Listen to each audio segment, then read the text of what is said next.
What if I told you that one day the ocean could swallow entire cities, not in centuries, but within your lifetime?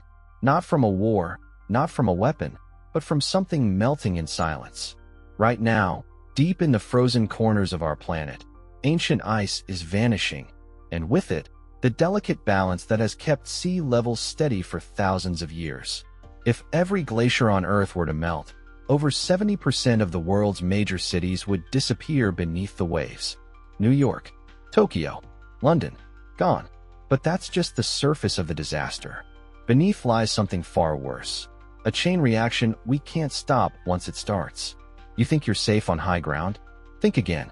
What's coming doesn't care where you live. It's already begun. For most of us, glaciers are distant, almost mythical places, frozen giants sleeping silently at the edges of the world. Antarctica, Greenland, the towering peaks of the Himalayas. Out of sight, out of mind. But what if I told you? Those icy landscapes, once symbols of permanence, are now crumbling faster than anyone predicted.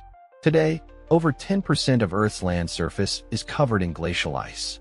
These frozen reservoirs hold nearly 70% of the planet's fresh water.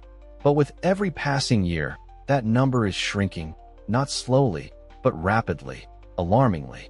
Since the early 20th century, global temperatures have risen by more than 1.2 degrees Celsius. That may sound small, but in glacial terms, it's a death sentence. Modern satellites and climate models have revealed a terrifying truth.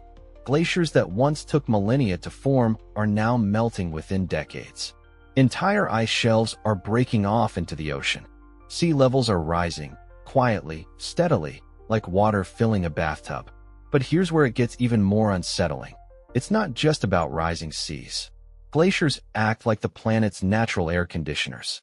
They reflect sunlight, regulate temperatures, and hold back massive water systems. When they melt, everything changes. Coastal cities are the most obvious victims, but droughts, food shortages, shifting ocean currents, even new pandemics, all of these are hidden consequences. And right now, in our comfortable homes and busy cities, we're still pretending the world works like it always did.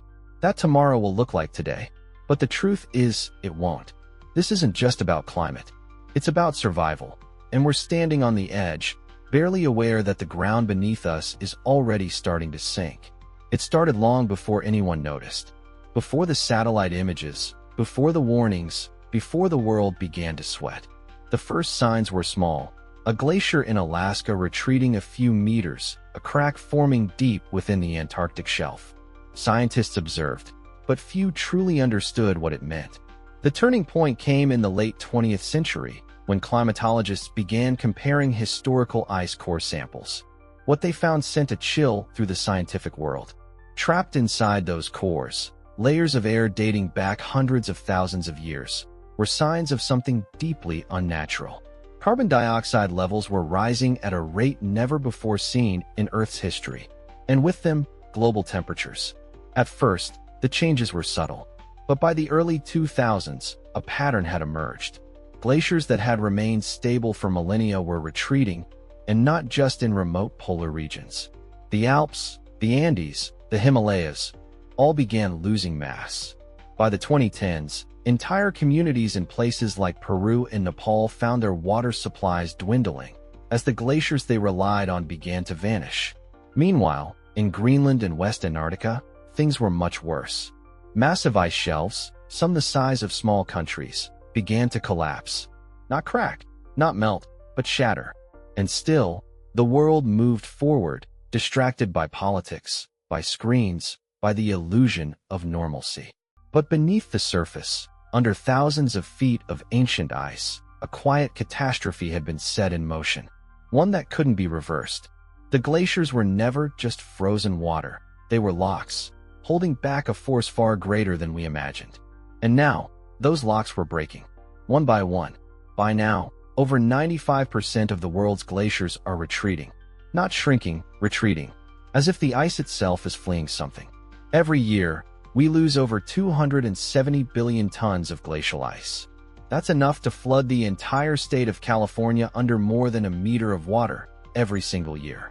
Since 1992, Greenland alone has added nearly 14 millimeters to global sea levels. It doesn't sound like much until you realize it means tens of millions of people are already living on borrowed time. Maps that once marked safe zones are now being redrawn. Miami, sinking. Jakarta, already relocating its capital. Parts of Bangladesh are vanishing beneath rising tides, forcing thousands to migrate inland with nowhere to go. Even in cities like New York or San Francisco, seawalls are being quietly reinforced. Not because of if, but because of when. But the danger isn't just water lapping at doorsteps. Melting glaciers release ancient materials long trapped in ice, including methane, a greenhouse gas over 80 times more potent than CO2. And worse, unknown bacteria. Pathogens sealed in ice for tens of thousands of years are being unearthed by the melt. We don't know what they are. We don't know if we're immune. All we know is they're waking up. And then there's the weight, the physical pressure of glaciers. When ice disappears, the land beneath begins to shift. Earthquakes, volcanic activity, even changes in the Earth's axis. Yes, melting glaciers are so massive, they can literally tilt the planet. This isn't a distant threat in some far-off future. It's happening now. And the more we look, the more we realize the collapse has already begun. Here's the part almost no one talks about. When glaciers melt, the water doesn't just raise sea levels, it changes the weight distribution of the entire planet. That might sound abstract until you understand this. Earth's crust is elastic. When glaciers vanish, the land beneath them begins to rise, a process called isostatic rebound. And while the ice-covered regions lift, coastal areas sink. Slowly, invisibly, but undeniably. In some places, it's centimeters per year, in others, far more. That means sea level rise is not the same everywhere, and in certain regions, the ocean seems to rise twice as fast. Now here's the twist. The melting of Greenland's ice is slowing down the Atlantic meridional overturning circulation, a massive system of ocean currents that regulates weather across the northern hemisphere. Think of it as the planet's bloodstream. If it stops, Europe could plunge into a mini ice age. Africa could dry out. Monsoons in Asia could collapse. And all of this is connected to melting ice. But maybe the most chilling part is this. Scientists now believe that several major glaciers, including the Thwaites Glacier in Antarctica, often called the Doomsday Glacier, may have already passed the tipping point. That means, even if we stopped all emissions tomorrow, the melt would continue. Inertia is in motion. The system is no longer in balance.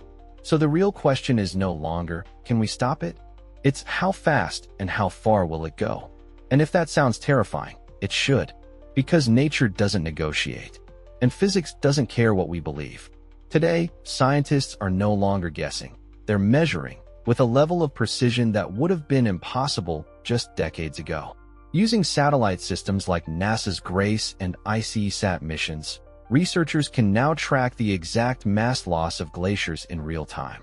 These satellites don't just take pictures, they detect gravitational shifts caused by melting ice. That's right, the disappearance of glaciers is literally changing the planet's gravity field.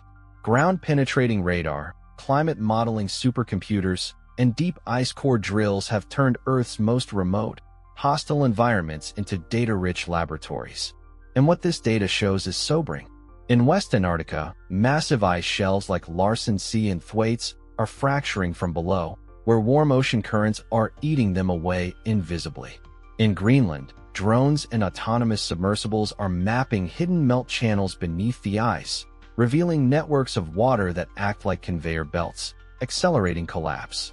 Meanwhile, AI models are being trained on decades of climate data to predict what happens next, not just where ice will melt, but how fast it will impact cities, food systems, and global migration. But even with all this knowledge, one truth remains: we are still playing catch-up. The melt is outpacing the models. Some glaciers are losing mass 30% faster than what scientists projected just a decade ago. And as the technology improves, one message grows clearer and darker. This isn't something that might happen. It's happening. The tools we've built are no longer warning us about a future disaster. They're documenting it in real time. We're watching the planet change, not in slow motion, but in fast forward. And the question is no longer whether we understand enough. It's whether we're willing to act before understanding becomes regret. Some say this is just part of Earth's natural cycle, that glaciers have come and gone before, long before humans ever walked the planet. And they're not wrong. The planet has warmed and cooled for millions of years, but never this fast. Never with this much carbon in the atmosphere. Never with nearly 8 billion people standing in the path of change. Others believe technology will save us, that geoengineering, cloud brightening, carbon capture, or even artificial glaciers can buy us time. But every solution carries a risk and a cost. Blocking sunlight could trigger droughts. Seeding the atmosphere might cool one region while flooding another. And the harshest truth? Many of these solutions exist only on paper.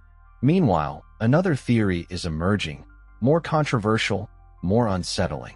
Some scientists now believe we may have already crossed an irreversible threshold, and that the only path forward is adaptation, not prevention. Let that sink in. Not how do we stop it, but how do we survive it?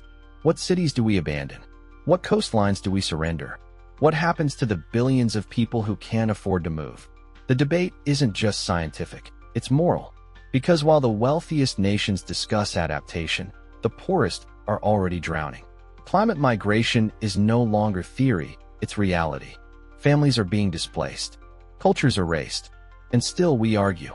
We debate models, predict timelines, adjust projections. But behind all the data, the graphs, the political noise, one truth remains: we broke something. In chasing progress, we built a world on borrowed time. Now the debt is coming due, and no one knows what the final payment will be. When the water finally came, it didn't come with thunder, it came quietly, slowly, at first, creeping into the cracks of forgotten infrastructure, swallowing roads, poisoning groundwater with salt. Then came the floods. Not just storms, but cities drowning from beneath. In some places, the ocean advanced a meter a year. In others, entire neighborhoods vanished after one catastrophic tide. Millions were displaced. Coastal economies collapsed. Insurance companies stopped covering flood zones. Governments fell behind. Panic set in. And while the world argued over borders and responsibility, the planet kept moving forward, indifferent. But it wasn't just about homes or cities. The warming oceans, fed by glacial melt, disrupted the food chain. Fish populations migrated. Crops failed from sudden droughts and salt intrusion. Power grids struggled under new, unpredictable extremes. Heat waves, cold snaps, energy shortages. People weren't just losing property. They were losing stability, identity, hope. Entire nations began to fracture, not from war, but from climate pressure. And yet, the glaciers kept melting. The world had reached its tipping point. And the most terrifying part? We saw it coming. For decades, scientists warned us, mapped every inch of risk, calculated every possible outcome. And we waited. We hoped someone else would act. Now, hope feels like a luxury. Today's children are growing up learning the language of collapse, relocation plans, rationing, managed retreat. For them, the normal world is something they've only seen in old photos. The ice was never just frozen water. It was memory, balance, time itself. And we melted it for comfort, for convenience. Now, that balance is gone. And with it, the illusion that we were ever in control. In the end, the question isn't just scientific, it's deeply human. What kind of ancestors do we want to be? Because whether we admit it or not, we are standing at a crossroads, not just in technology or policy, but in identity. Do we choose to evolve, to adapt with humility and urgency? Or do we keep drifting, eyes wide open, toward a slow and certain end? The glaciers were never just about climate. They were a mirror, reflecting back our hunger, our brilliance, our arrogance. We pushed the planet to its edge in the name of progress. And now, we're left with a decision. Keep building on a collapsing foundation, or start rewriting what it means to live on this earth. Scientists still believe there's time, not to undo what's been done, but to shape what comes next. A new relationship with the planet. A new era of resilience, where innovation serves survival, not just convenience. But the window is narrowing. Every year we wait, the cost rises. This isn't just about saving glaciers. It's about saving what remains of the future we once took for granted. There's no guarantee we'll succeed. No reset button, just a choice. A moral divide. Will we invest in adaptation not just for the rich, but for everyone? Will we stop treating nature like a machine and start listening to the systems we broke? Or will we look back, years from now, and realize that in all our intelligence, we lacked the wisdom to change when it mattered most? Because one truth remains: nature will go on, with or without us. The only thing left to decide is whether we go with it, or fade into the silence we created. Remember how we began this story? With a question: what if the ocean swallowed everything we know? Maybe, back then, it felt like science fiction, something far away. But now, maybe you feel it differently. Maybe you realize this isn't a future story. It's now, and it's personal. Because the truth is, you don't have to live on the coast to be affected. You don't need to see the glaciers to be touched by their disappearance. This isn't happening to someone else. It's happening to all of us. Quietly, relentlessly. And I'll be honest with you, that terrifies me. Not just because of what we might lose, but because we saw it coming and kept walking anyway. I wonder, when the last glacier falls, will it even make a sound loud enough for us to hear it? Or will it vanish like everything else we once thought was eternal? Maybe that's the real fear. Not the flood, but the silence that comes after. If you've made it this far, then I want to ask you something, not as a narrator, but as a human being. What do you feel right now? Are you angry? Scared? Numb? Or are you ready to talk about it? Really talk? Leave a comment. Tell me what you see when you imagine a world without ice. Because this isn't just a story. It's a warning and a choice. The planet is changing with or without us. But if we start listening, if we face the truth, maybe, just maybe, we won't be the last to witness what once was. Or worse, the ones who let it disappear forever.